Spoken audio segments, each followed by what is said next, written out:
top 50 player. I don't know what's going to happen there.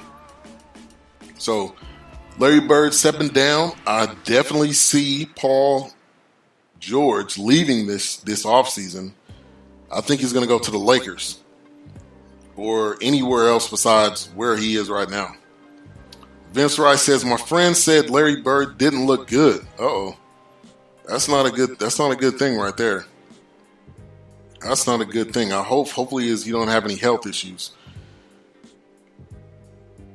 Team broadcasting, I'm back. He's back in the building. Welcome back, Fear the Deer. Yeah, I believe he's a Bucks fan. I'm excited about what they're doing there in Milwaukee. Antonio Wilborn says, LA, baby. I agree. I think Paul George is going to go to LA. I think, put that with the young talent that they have, and who knows what the Lakers will be next year. All right, so guess who's back in the news? In the words of the great Chief Rocket, guess who's back in the news? Kabah! Lonzo Ball, LeVar Ball, and the Ball family. So Nike, Under Armour, and Adidas did not make a deal with LeVar Ball and Lonzo Ball. The reason being is they want to do a partnership or a licensing, I guess a licensing, if that's the word, I'm trying to get it out. And they decided not. They decided to pass. Because LeVar Ball wants to get this whole, big baller brand, which I think someone will do it. I think someone will bite on that opportunity. Who knows who it'll be? It could be And One, could be Reebok, could be Converse, could be an Asian basketball shoe, whatever it is.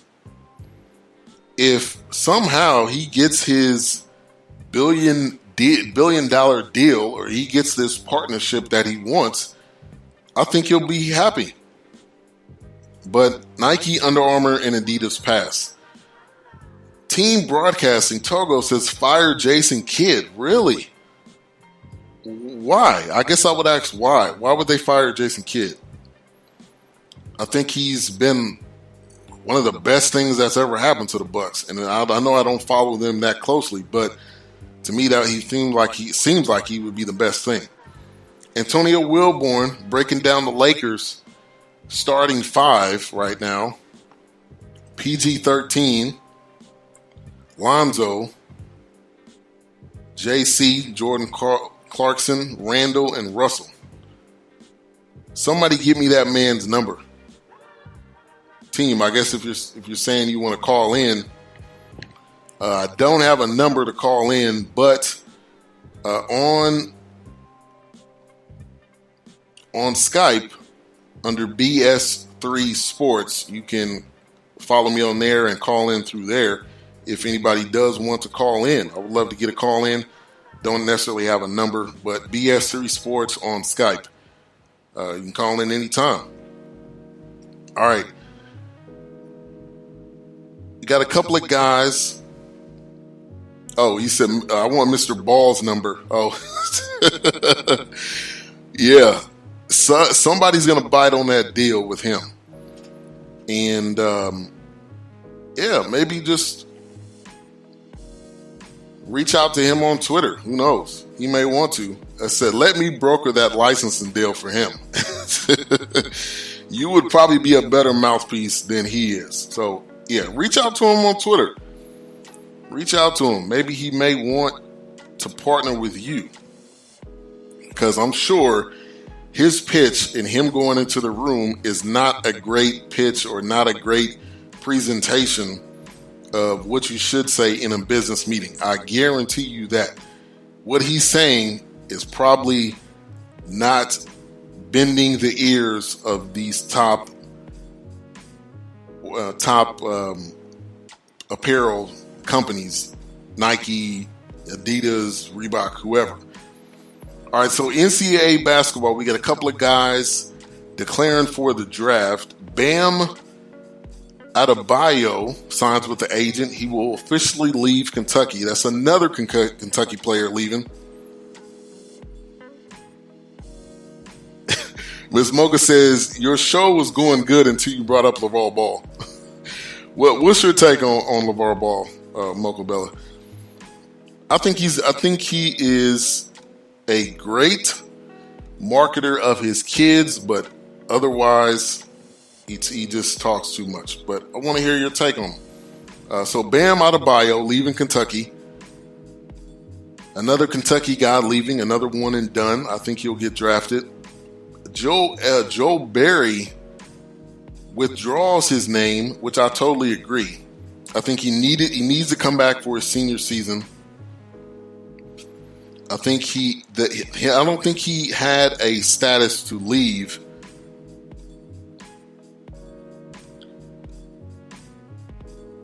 So I think he did right coming back. And to me, what he's done at North Carolina is not enough to go into the draft. I think he needs to come back another year. So there's been a record 182 players enter the draft early. This is up from 162 from last year. Players have until May 24th to withdraw. I guarantee you there's going to be some players that are going to withdraw because it's only 2 rounds. So as much as you want to say that you have a shot, who knows if you do. All right, we got a caller on the line. Antonio Wilborn. I'm going to actually call him because he just called in. But Antonio Wilborn going to be here on the show here in just a moment. He wanted to give some thoughts on what's going down on the show. Hey, Tone, how's it going? Hey, I just, I saw you had the call-in thing. Just to give y'all a little rundown on these Lakers right quick. Okay. All right, LeVar Ball, oh my goodness. This man, like you said, is a marketing genius, but he is getting in the way of Lonzo. He got to calm it down a little bit. He got to simmer it down a little bit, because he coming to L.A. Lonzo's coming to L.A., and he's going to help make the Lakers great again. But LeVar got to calm down. Just take a breather, relax, breathe it out. Let Lonzo, make the money for a while. He just needs to relax. Yeah. I agree. I just think he wants to do the best for his kids, which who doesn't want that? Everybody wants the best for their kids. But when you are starting to step on his money-making ability, I would be upset. I would be highly upset. Like, Dad, chill out.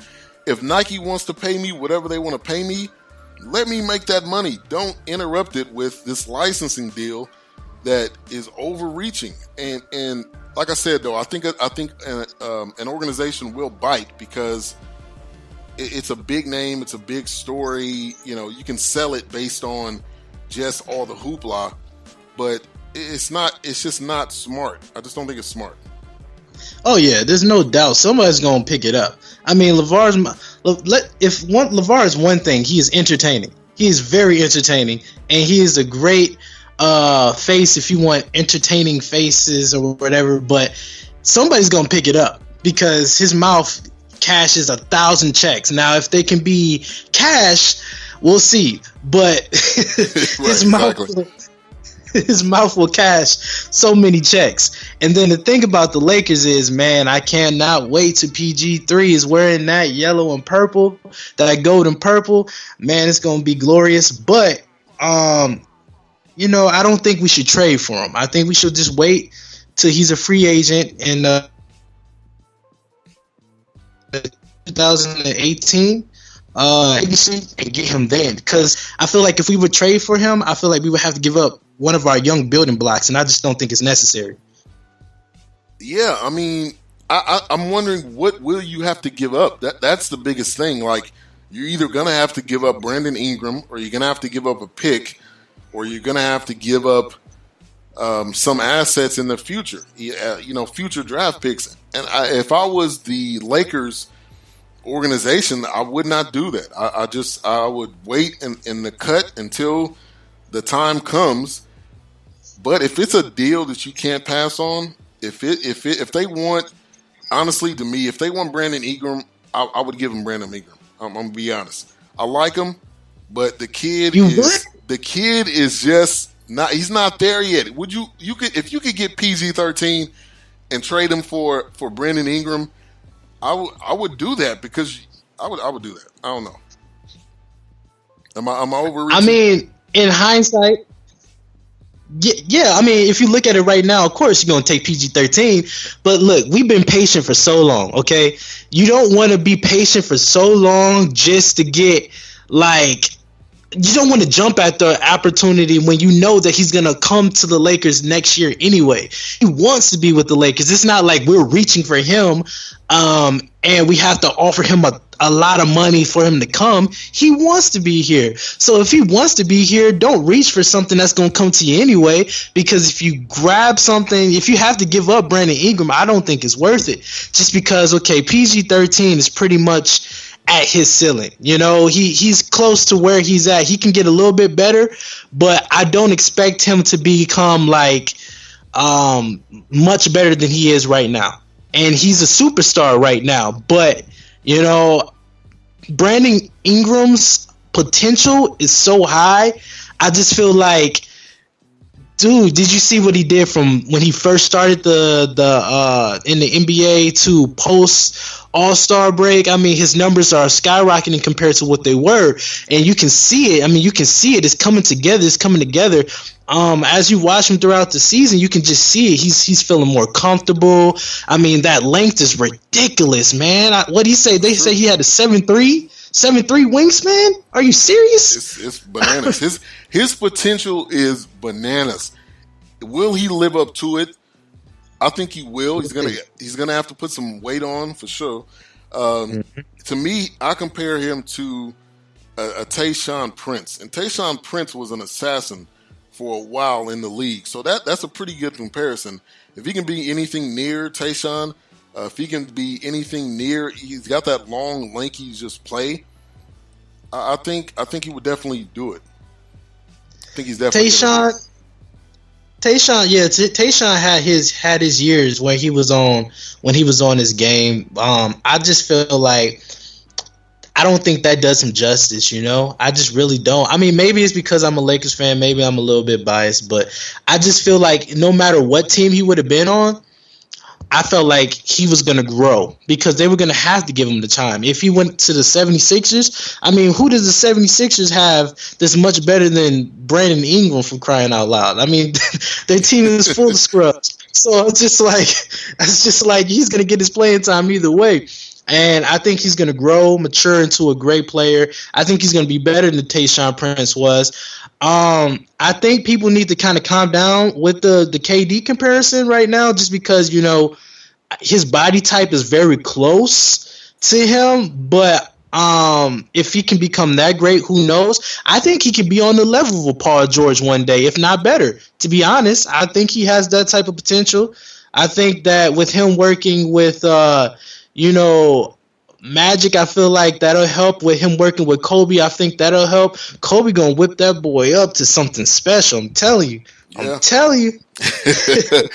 Be on the lookout for them Lakers, man. Be on the lookout for them Lakers. Now you're a Eagles fan, if I'm correct, right?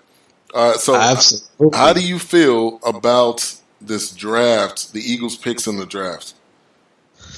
Well, I only saw up to the first three so far, and pretty much all I've seen is that we are very much so addressing our needs with the I believe it was a defensive end and then two cornerbacks. I forgot his name. I think it was Barnett or something like that. Yep, that was from Tennessee. Yeah, from Tennessee. We'll see if his athleticism is good enough to become that. But I heard they were comparing him to Terrell Suggs. So if he can be anything close to